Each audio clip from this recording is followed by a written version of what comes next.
always use signing in the apps and not in the node itself, so we can pretend it's like a Veer node or whatever. So, no, just no, too bad, no. Second thing, finance department.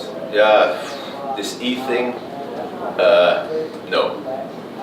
Why no?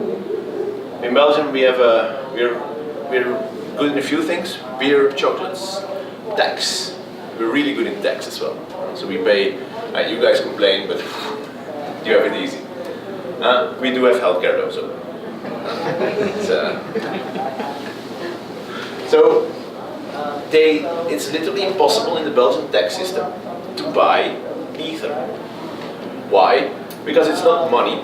You get some kind of, from an exchange, some kind of a strange email with some numbers on it. It's not money, so it's not an exchange rate. You cannot book it in as money. It's not an asset. It's not a product either, because if it's a product, then you have to have VAT. You have to put it in your bookkeeping. It has a value which appreciates and depreciates. It's a total nightmare. So no Ether. Fine. Okay, no problem. We went from that. So we can work around it. Unfortunately, these were the easy problems. What did we do? Okay, good. We went to the mainnet via Infura, so no locally hosted nodes. And that was the first solution we had for the first problem. Right now, with that Infura, sometimes it doesn't respond just the way you like it. You can recommend quick nodes. For a very small price, you have a full node on your own. And to solve the second problem, which of course negated the first one, we had to switch to a consortium setup. We built everything on top of parity. Why? Because at that point in time, parity was the only thing that actually worked. If you deployed it in such a setup, they have a nice proof of authority, consensus algorithm built in. Right now, we've seen this morning, Kaleido, Azure, AWS, they all have point and click, and you have these consortium setups. So we ended up consortium setup, no gas cost. Okay, nice, problem solved. So we thought. Next up, business side of the people coming in. We are working for the innovation department. Think about the most progressive telco in Belgium. They're everywhere. I don't know who to compare it with here, but a good one. Their innovation department, who was spearheading this blockchain thing within their organization, they go to the app, and then they were able to convince their operations team to install Chrome on their computers. They forgot to submit the request to also get the MetaMask plugin, which takes 6 months, such a request. So, no plugins, nothing to be installed, so an empty Chrome. Oh, okay. No MetaMask, fine, but it unfortunately got worse. The team that was actually going to use it was still running on Internet Explorer 10. Not 11, not Edge, 10. On laptops, you wouldn't kill a fly with it, so old. It was horrible. And then, okay, fine. You have these mobile-based things. We've seen Newport, and they were there very early. Let's do mobile login with QR codes. Yeah, we all went on Blackberries. Damn it. So okay, fine.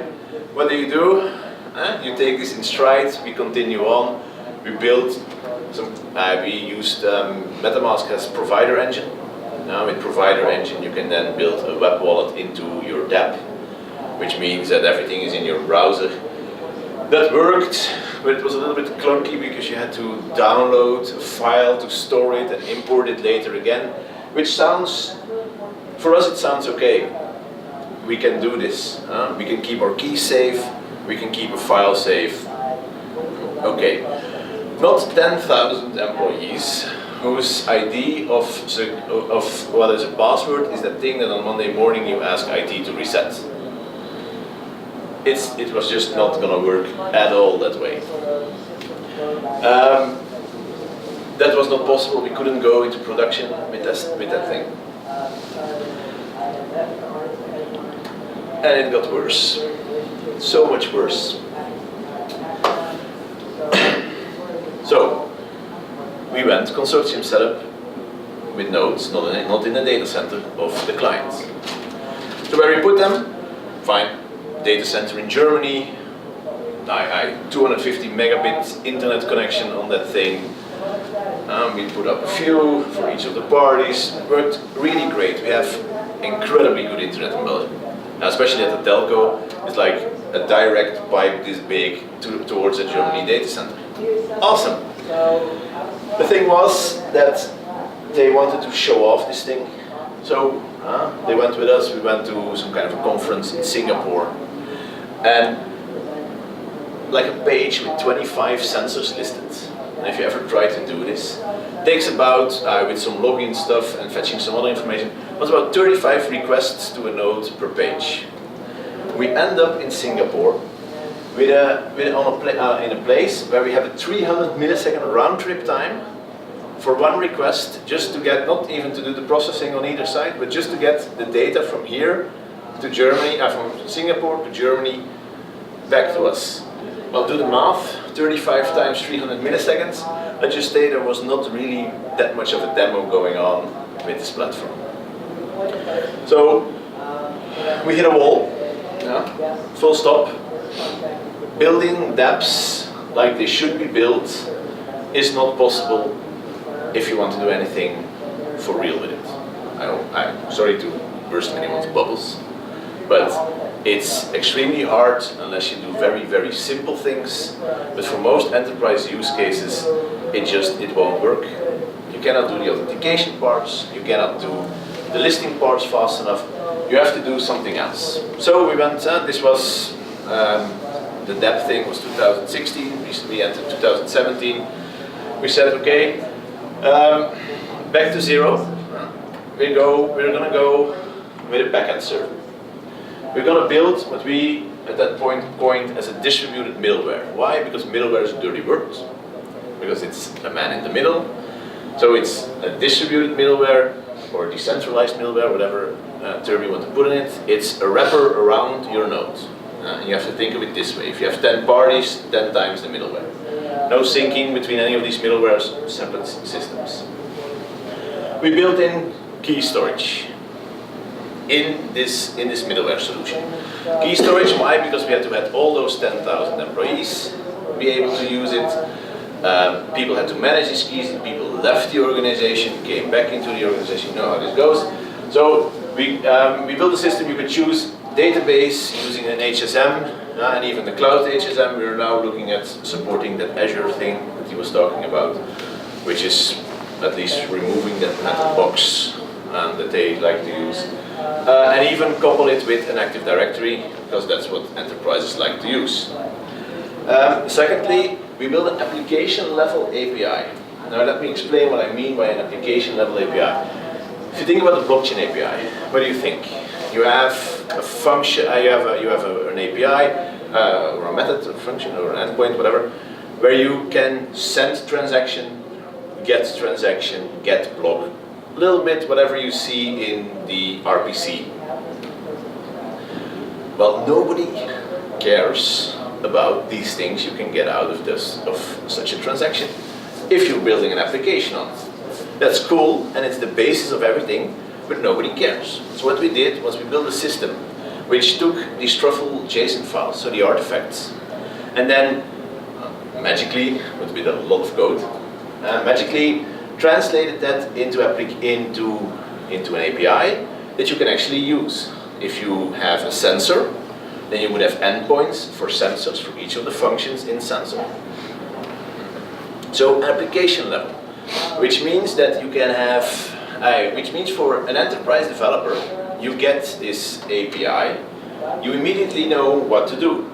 You can say, okay, I want to register a sensor. You go to the sensor endpoint, there's a register REST endpoint for that, some variables, done.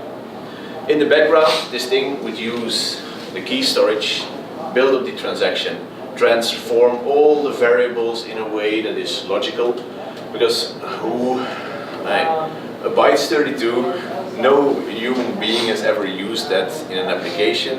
We're not used to such restrictions as an enterprise developer, so we have to translate some stuff. Also keeping in mind that people want to stuff things that do not fit in the bytes 32 in the bytes 32. So all kinds of errors and safeguards around it. And lastly, one of the main things that everyone wants to do is to make lists.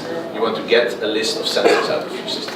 So what we did is we used the Web3 and filters, so many filters, to watch each of these contracts individually and each of the events in these contracts individually. Yeah, like when you work with Workbench, you have to add some classes and some events to make it work in the same way. To see what happens in the contracts and then on basis on that sync everything to a local database. Again, putting in APIs so you could actually get lists from an application perspective out of your application. This is essentially the road that Augur, for example, also has taken, except they put everything in an app. You still have to install on a computer, so not possible for us. But you see more and more real-world projects who actually have to support users moving in such a direction. So it's not just us, because we're doing stuff for enterprise, but you see everyone moving because it's the only way it can actually work. Except that scaling such a middleware is extremely hard. Tools like Ganesh, if you are developing this, they cannot handle such high read volumes, not even the write volumes you are trying to do. Meaning, if you look at my GitHub tickets on Ganesh and on Truffle, it's all weird race conditions somewhere 17 dependencies deep. Currently, the latest Ganesh goes out of memory if you just start up the middleware because it's too much, cannot handle it. So it's not built for that, so you have to go to real chains. Actually, again, parity held up really well. Second thing is, so the API use Truffle contract. You start out from the way Truffle is supposed to be used, you use Truffle contract. Truffle contract is built to be used in front-end applications. Meaning if I press a button to send a transaction, I'm probably going to want to wait until the transaction is done to show error or success or failure or whatever you want to do. That doesn't work in an API because if you're, let's say you have a 20-second block time, how many threads does a computer or a server can handle? 1,000 maybe, if you're lucky. So that's per 20 seconds you can handle 1,000 transactions. That doesn't scale at all. The thing just falls over if you do a little bit too much. And last, these Web3 watches, they leak memory like a sieve. Normally not an issue. One contract, five events, and you watch them, totally fine. In the system we were running, by the time it fell over, about between 20,000 and 30,000 contracts, which each had between 5 and 10 events. Just watching everything, you saw the memory of the Node.js server just whoop. Now I've started my career as a Java programmer, a Java web programmer to make it even worse. I'm never ever gonna get up at night again to restart a server just because memory was gone. So it didn't work. We weren't able to actually do what we needed to do. And this is exactly the same slide, so this one's for free. Now the biggest issue, however, was the need for speed. Financial use case, totally fine, 50, 100 transactions per second. Okay, on the high end, but in a proof of authority network, you can actually do this. The problem was that wasn't across the day nice and smooth. It started out when the market opened with 25,000 transactions ASAP, and then it dropped off outside of the market, nothing. And at the end, you had another peak of everyone getting their order in before the end of the trading day.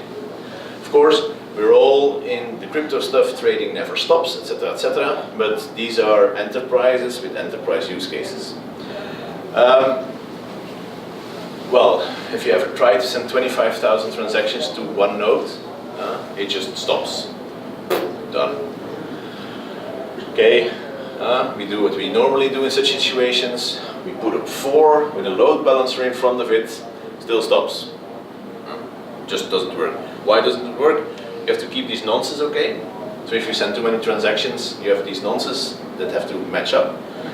Now if you send it over multiple nodes, and you don't know necessarily in which node you're going to end up, and maybe that one node that you're hitting with your first transaction is very much slower than the other one, and your transactions go in, they're stuck in transaction pools, it's a mess. Didn't work either, so unfortunately we were back to the drawing board. It's fun for low volume use cases, it worked great.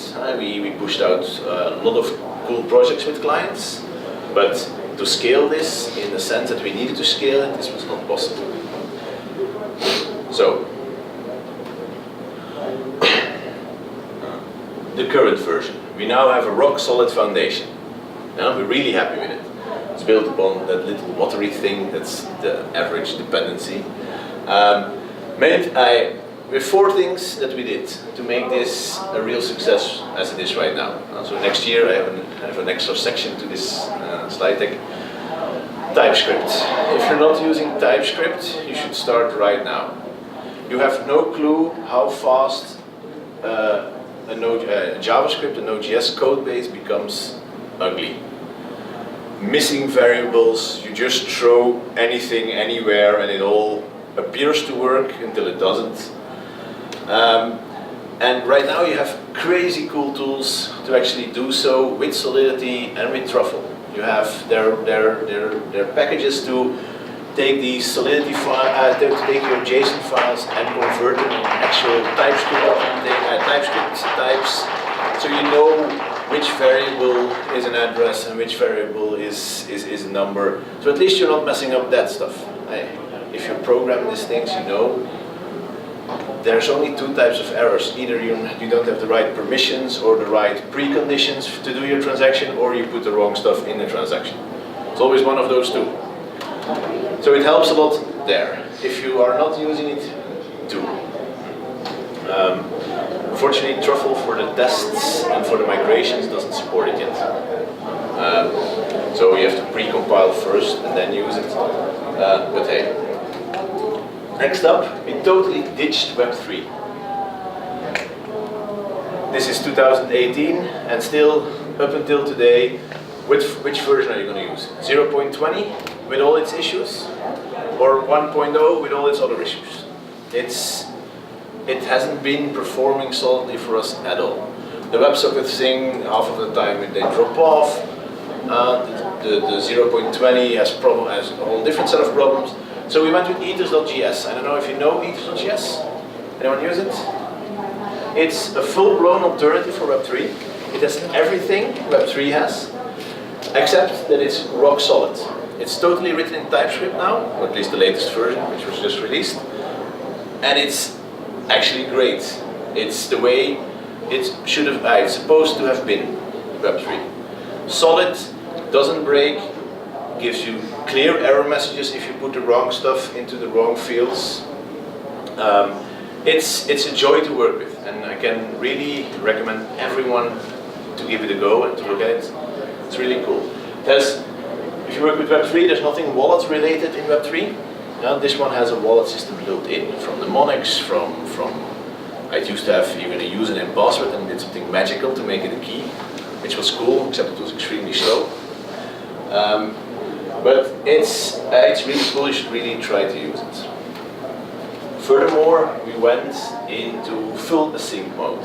So no more waiting for transactions. That just doesn't scale at all. So right now, you send in a transaction, you get an ID back, and you can then pull or watch your WebSocket to get the response back. Same way that actually the blockchain node does it, because there's probably a very good reason that they did so, because exactly for this problem. So the fix that Truffle made for front-end development, we had to cut out. So you can do so again in your front-end, but don't. Put everything in a message queue before we send it to nodes, or before we process it. The benefit there is, if you send us 25,000 transactions, we can take them. And we will process them as the nodes allow. And everything is built as microservices, meaning all the sending to the chain, etc., etc. So we can scale horizontally based on whatever people throw at us. Maybe, except the nonce tracker, because that's annoying to be, that's a little bit central. And lastly, we stopped watching events completely. We have one watcher left, which is the block watcher, which watches newly mined blocks. So essentially we build a full-blown indexer. It looks at blocks, newly mined blocks, looks at the transactions, decode all the transactions in the block, then figures out, is it one of the contracts that I'm interested in? Because I don't care about anything happening outside my system, just what I know from. Which is, it started out easy, but it becomes really difficult if you have contracts deploying contracts, because you have to figure out which contracts are related to my system. If we use factory patterns a lot in our Solidity code, meaning these sensors are deployed by the sensor factory. There can be 10 million of those, but there's my Truffle files don't have an address. They don't exist in my source code. They only exist on chain. So it all syncs, and the benefit of this is that it's extremely fast, because CPU power was never the problem. If you take any type of cloud server, it has more CPU power than you ever need to decode 1, 10,000, 20,000 transactions. It doesn't even break a sweat. And it's really easy to make sure that you're always up to date. If you ever try to use Infura to get some lists out of the history, stuff or events from the history, half of the time you don't get the full answer or no answer or whatever. If you do it for a too long a period, your node might crash if you do it yourself, etc., etc. In this case, since we know each block has a number, so there's a system in there that checks, did I process this block already or not? Because we store everything, which is indeed, again, a little bit more size than doing it live off the chain, but disk storage is so incredibly cheap. That's not an issue, and you're not using 20 gigabytes of data especially not in a proof of in your own chain. You're never going to get those amounts of transactions. So it's a little bit, it's way more stable and way more easy to use. Okay, anyone have any questions about how this works? I'm going to show it to you a little bit on how it actually looks. I have to stop 15 minutes earlier because there's apparently a big surprise in the main ballroom afterwards, and they really don't want you to go before the big surprise happens. By the way, are you still using parity after Yes. Okay. Why? Because when we deploy these systems with clients, they all want an explorer. Now, where are you going to find your own explorer? There is a really nice one. I'll actually show it to you.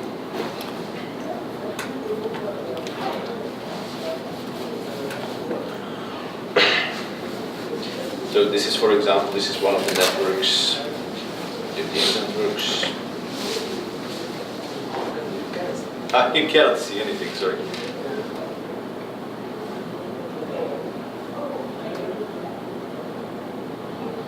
This is EtherChain Lite, a little bit modified. It works on parity, because parity you can enable FetDB, where you can get all easily queryable all historic information. There's also nice things. I can actually verify contracts with source code like I do on Etherscan, and then you can see what's being sent around, and that's really important because all these people, all these organizations want insights in what's happening into their chain, because you can tell them it's on a blockchain, but in most cases if you put a database there, they would believe me also. So what we set up is, this is NetStats type stuff. So how does this work in practice? This is an example. This is a tokenization asset things, ERC20s, ERC721s, etc., etc. This is just a regular Truffle setup. There's nothing special in there, except that I've tuned it exactly like I like it. It's actually a Truffle box if you start off with it. I'm going to release it soon. Not the rest because that's licensed enterprise software, you know. We have to make money somewhere. So this is a regular setup, a regular Truffle, We don't do anything weird with Truffle. We have a wrapped version of the Truffle CLI. We call it Mint, Settlement, Token Mint, Mint. Why do we have it? Because we have some extra commands, stuff like flatten, which flattens all your contracts in a way you can just put them on Etherscan. I've done it by hand twice and then thought, never again. And we overrode some stuff like Truffle, like Mint init takes our box instead of the default box, because otherwise you have to explain to these enterprise developers, no, and then you have to paste this thing from GitHub in there. It's just a little bit more nice, but for the rest it's 100% Truffle. With the new plugin system, I talked to the guys today. I think 95% of the things that we do, we can actually do with Truffle later on, so we don't have to overwrite it much.